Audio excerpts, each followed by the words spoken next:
computer is picking up a strange signal. Here, sir, you better take a look at it. Hi, and welcome to Sci-Fi Snacks.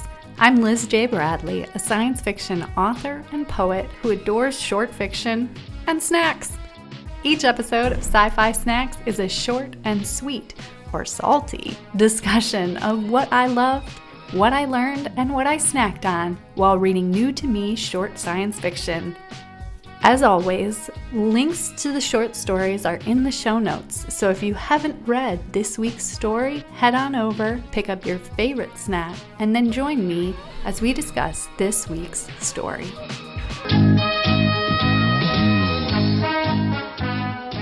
Hey Sci-Fi Snackers, welcome back to episode 27 of Sci-Fi Snacks.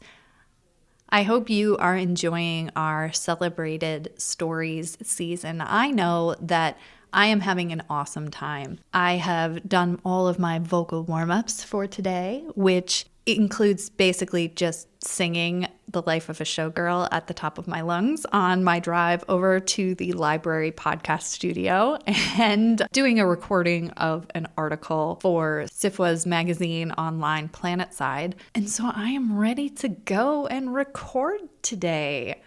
I know that the world is a pretty crazy place right now, and some of us are diving into fiction as a way to cope with that. I know that art has always been there for me, and I'm sure if you're listening to this podcast, you feel the same way, that art is there for you.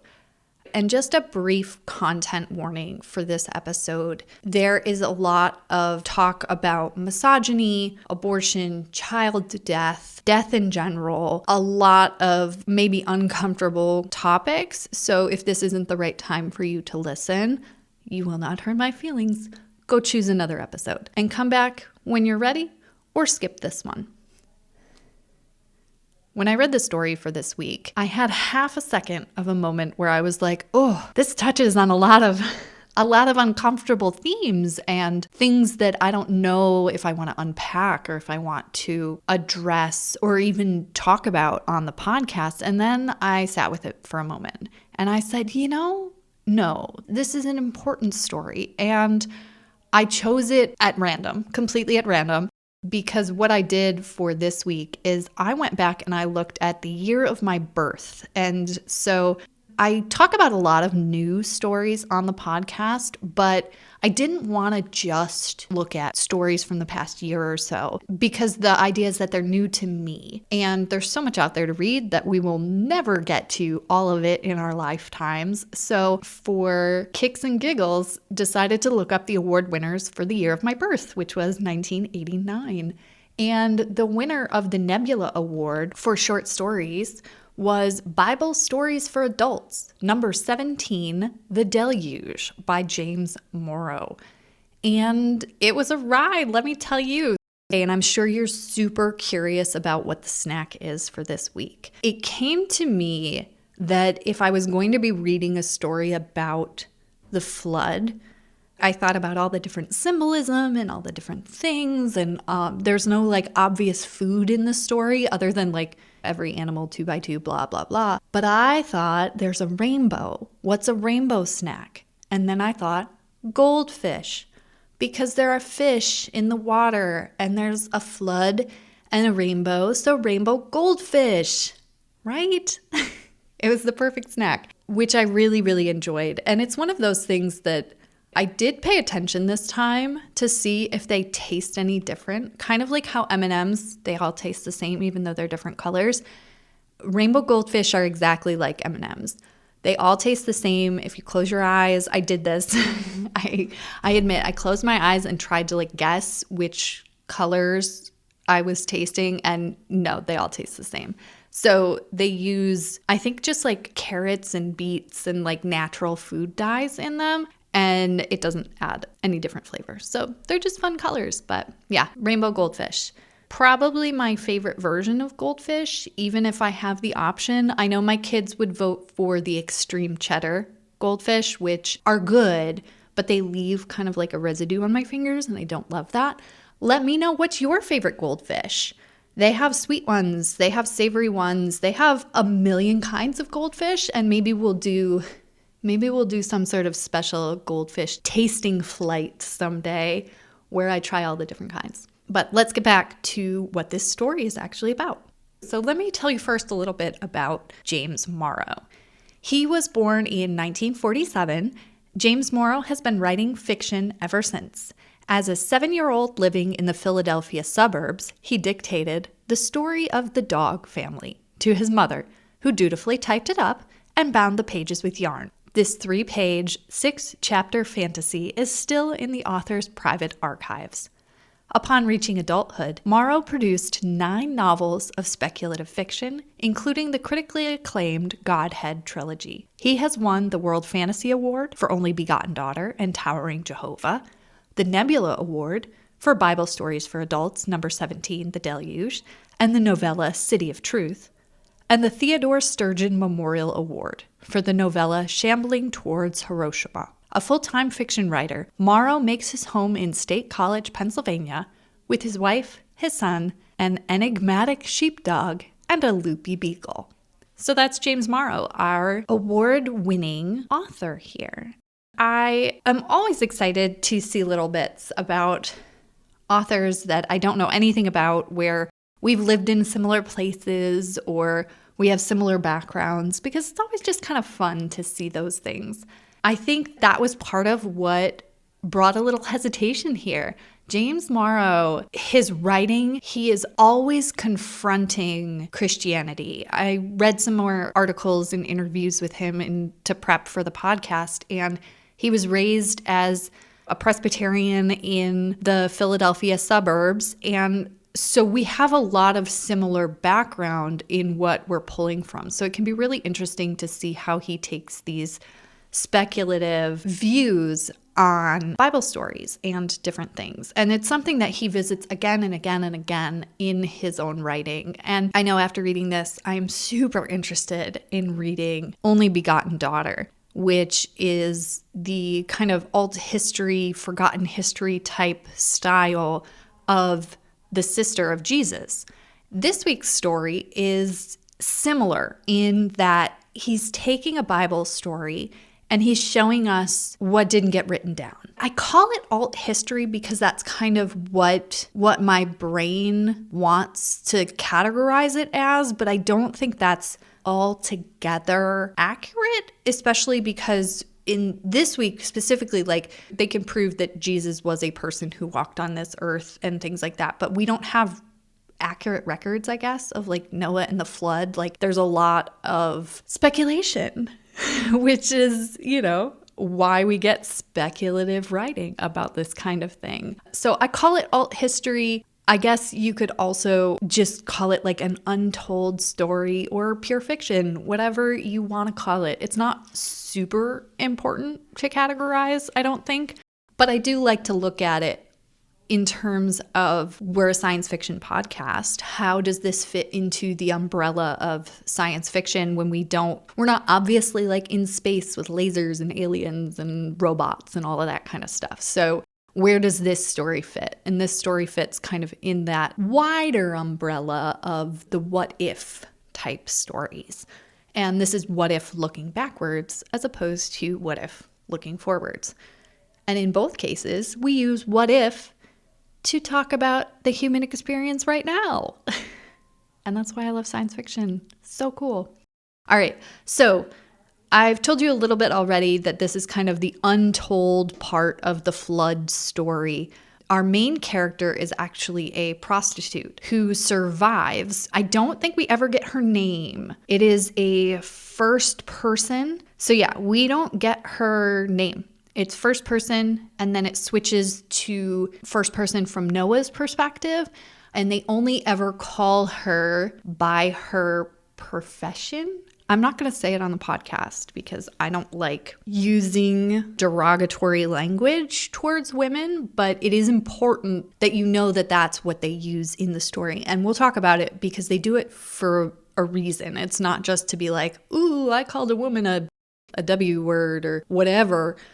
There's a point to it, which is one of the things I had to sit with after I read it, because I was like, oh, I don't want to read this over and over and over again. They're being so mean. And yet there was a reason for it. So this prostitute survives the initial rainy period of the flood. And we've got a really, really kind of visceral first paragraph where she talks about how many abortions she's had and that she probably should have had one more because she's looking at her child under the water who is drowned.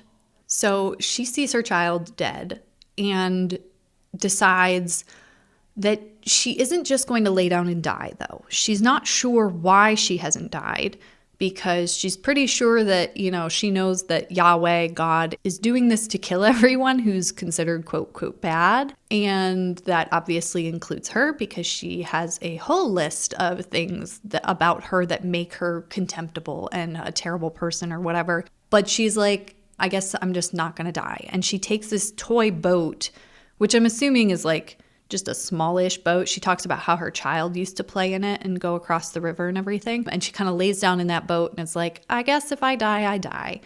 Otherwise, I'm just going to lay here. She ends up crashing with the ark.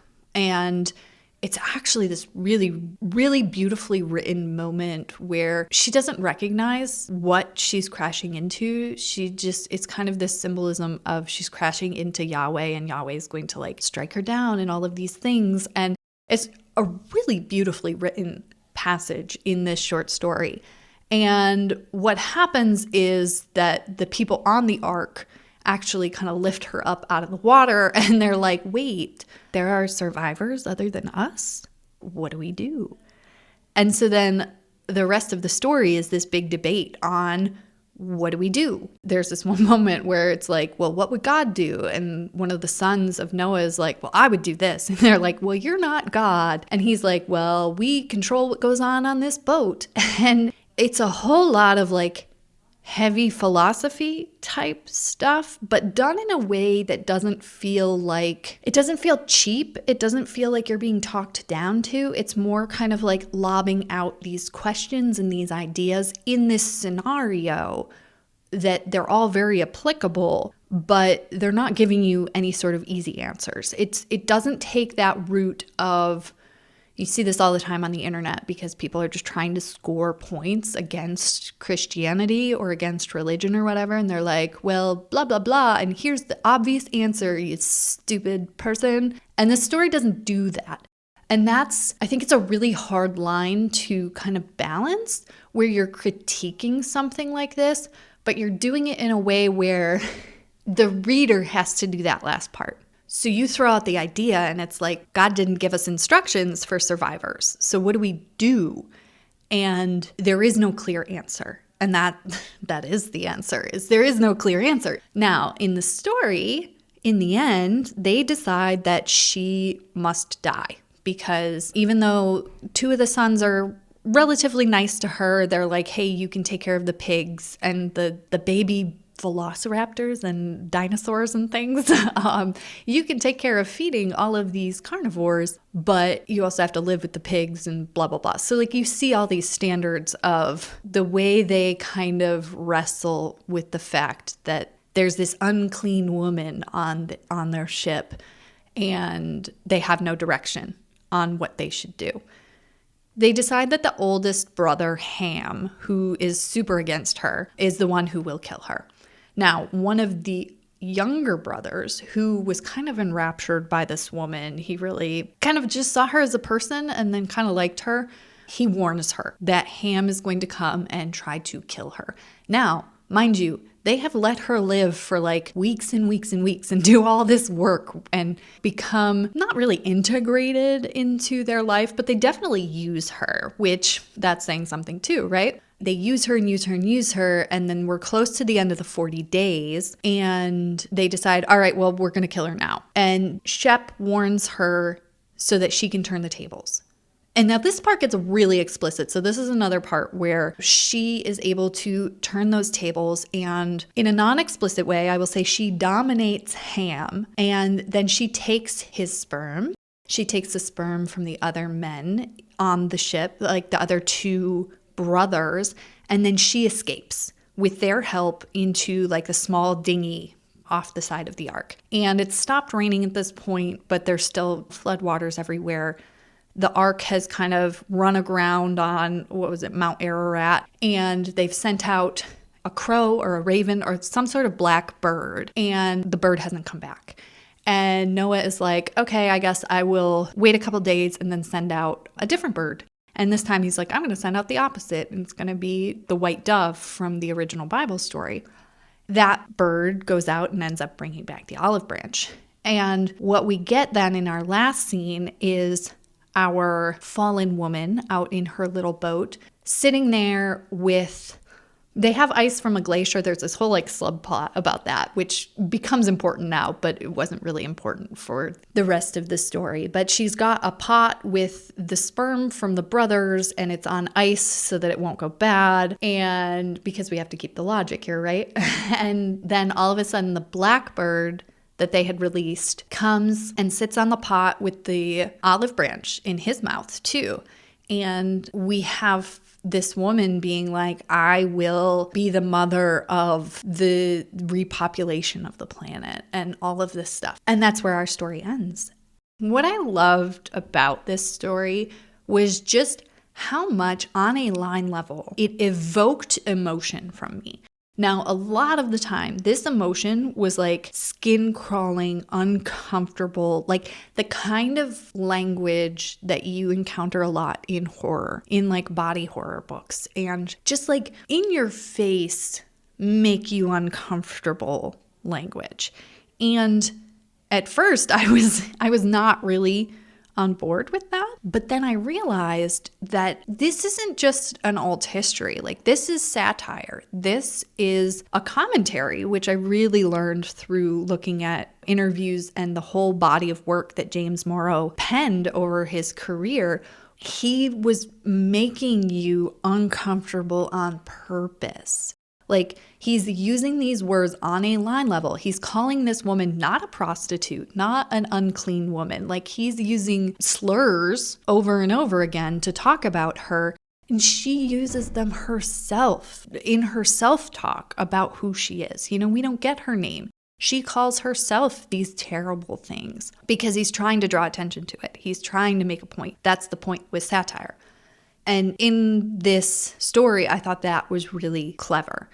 I also thought it was so clever how he kind of slotted and layered this story onto the original without changing the original. And I think part of this is just because in Bible stories, a lot of the time, they're parables for behavior and how you should act and things like that. So there's not a ton of detail. There's a lot of time missing. Time passes. It's it rained for 40 days and 40 nights. Well, what happened while it was raining? That was kind of how this story could exist in a way that didn't change the original story. And I thought that was really interesting because we see a lot nowadays of stories that are remixes or retellings or whatever. It's always that ebb and flow, right? Greek retellings were so huge for a few years back, and now, it'll be something else. And sometimes a retelling, you gotta squint at it really hard and be wait, what story are we telling? I can't really, I don't see it. And I always think that it's really, actually probably harder to do a retelling or a what was happening when you weren't looking type story because you've got these pillars that you can't change. And so instead of changing it because, then I can tell the story I want to, it's how do I tell the story I want to within the framework and the box of the original story? Where are the holes where I can put what I want? And I don't think I ever thought of a retelling that way. It was just kind of a new idea for me that was really exciting, and it lights my brain up a little bit. Morrow says it in his own writings and interviews that he's always upset church people, but I feel like it's only because he exposes things in a way that Noah, when we had his perspectives, he was kind of writing in a journal, and he kept writing this question over and over, why did Yahweh say nothing about survivors? I just was there it is. We don't have all the answers. And religion can't provide all the answers. We have to fill in the blanks. We're never going to get this perfect roadmap, and nobody can hand you a book that's like how to be a perfect human in society. And I think this was a really interesting way to kind of show that. And I know I'm a huge believer of if somebody comes up to you and it's like, I have all the answers, I have everything, you don't have to worry about it anymore. Don't worry, you don't have to think. Here are all the answers. Like, they're a cult. Nobody has all the answers. We want all the answers. Of course we want the answers. Like, it's only human to be on this eternal search for the answers. And there are a lot of people who get it very wrong. But I just thought that whole discussion in this story was really well done without feeling cheap or reductive or like juvenile. Like, a lot of satire, if satire is done poorly, it's like, oh, okay, this just sucks. Like, you're just being, I don't know, like bad satire, you're sitting up on your high horse being like, oh, all you people who believe X thing that I'm, exposing, you're just stupid, dumb people and I'm better than you. And that's bad satire. I feel like the good satire is the best kind. It's like when you read, oh my God, what's the one from English class? A Modest Proposal. When you read A Modest Proposal in school, I hope everyone has had this experience that I had. We were just given it straight.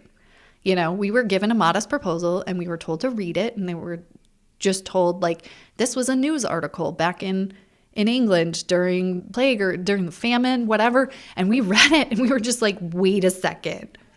People, they said to eat the babies? Like, they're serious about this? And it was our first exposure to like, no, that's the whole point. You should think that it's serious. And then all of a sudden it's like, no, I'm critiquing this by being so extreme, but by being so extreme in a way that you're with me right up until the edge. Like, he makes so many good arguments, and then he's like, so we should just eat the babies. And you're like, wait, pump the brakes. So I think satire is so hard. There's lots of ways to mess it up. And I think that this was just a really, really good representation of it. And one of the things that I learned is that I need to look closer at the language on a line level when I'm trying to write satire. So I have a piece that I really, really love the concept. And the title is The Mother of the Chosen One Would Like a Word. And essentially it's from the perspective of the mother of a chosen one type character. And it's just a short piece. And I've been shopping it around, and it's not going anywhere. There's something wrong. There's something broken with it. And I think what it is that I have the right concept. And whenever I tell anyone the concept, they get all excited. They're like, yeah, any sort of like twist on a chosen one trope.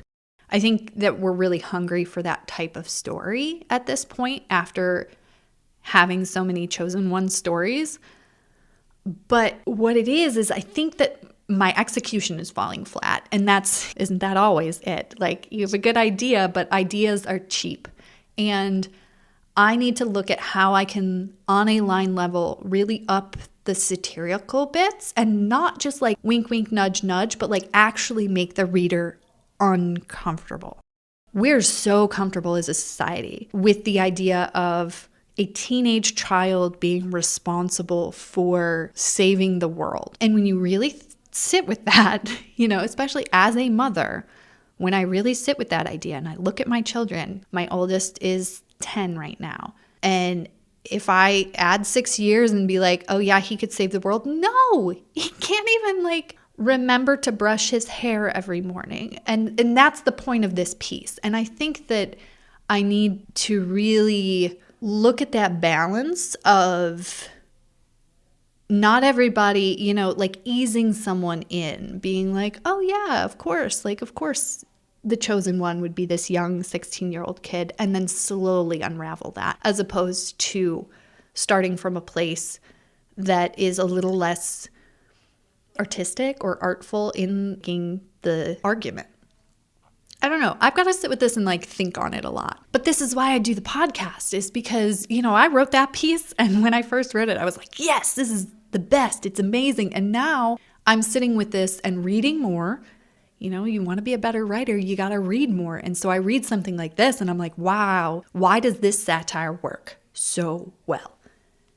And now I just need to apply it to what I'm writing.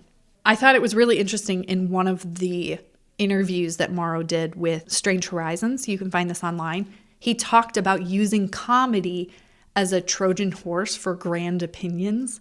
And I thought that was so on. One of the other things about this story that really kind of resonated with me was revealed through his interviews and talking about different things and talking about this piece was he was talking about Christian nationalism back in the 80s. And I think that the idea of Christian nationalism has kind of seeped into the mainstream in the past couple of years.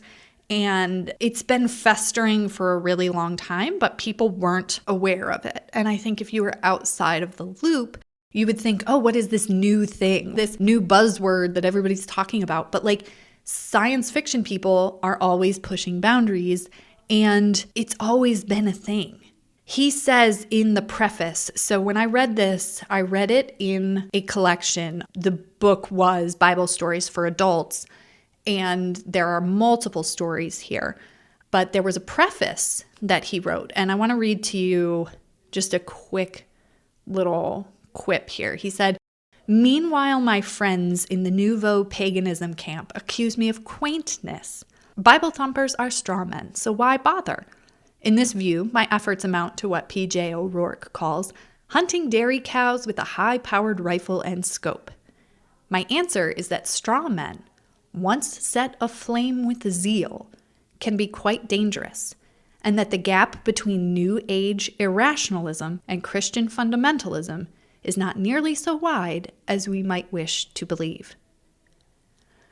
And this is where I was that meme of like brain exploding man, because I was just like, he's talking about, New Age irrationalism. I had to look it up because I was like, what is this? And there are papers that have been written very recently, like the paper called Why Irrational Politics Appeals.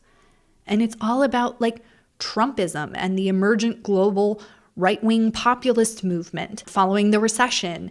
And they have all been identified with having these elements associated with irrationalism. And so irrationalism is this nothing really matters. There is no big order to the world. It's all about emotions. And like the New Age version of that was taking it through almost like hippies and stuff like that, and how Morrow was able to see that this appeal to the base self and to emotions and feelings was very close to this kind of Christian fundamentalism that appealed to emotion and fear over kind of any sort of rational thinking. And he could see that back in 89 or whatever when this came out. So he was writing this in the 80s. And I think it's scary sometimes to look back at science fiction and be like, oh, people were talking about this. People were warning us. People were saying, hey, Christian fundamentalism is a problem 40 years ago. And oh gosh, that the 80s were over 40 years ago. That just hurt me in my millennial soul a little bit. But it's true, like 40 years ago, James Morrow's over here waving the flag and everybody's like, yeah, whatever. You write offensive stories, sir. And now we are where we are. That sucks. I guess what I'm saying is listen to science fiction authors, and they are talking about things that are not hundreds and hundreds of years in the future. Even when they're talking about the past, they are talking about right now. They are talking about what's happening right now. Science fiction authors use speculative fiction as a tool to critique the present. They're not predicting the future. They're talking about the present. So listen to them. If you're listening to this podcast, you already know that. So I don't know. I'm preaching to the choir here, right?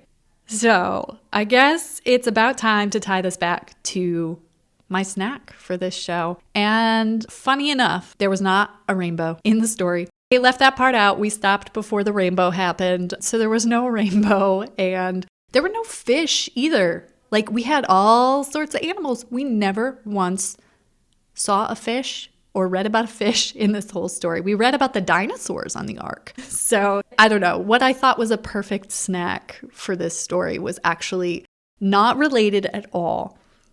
And maybe that just goes to show you can still be surprised.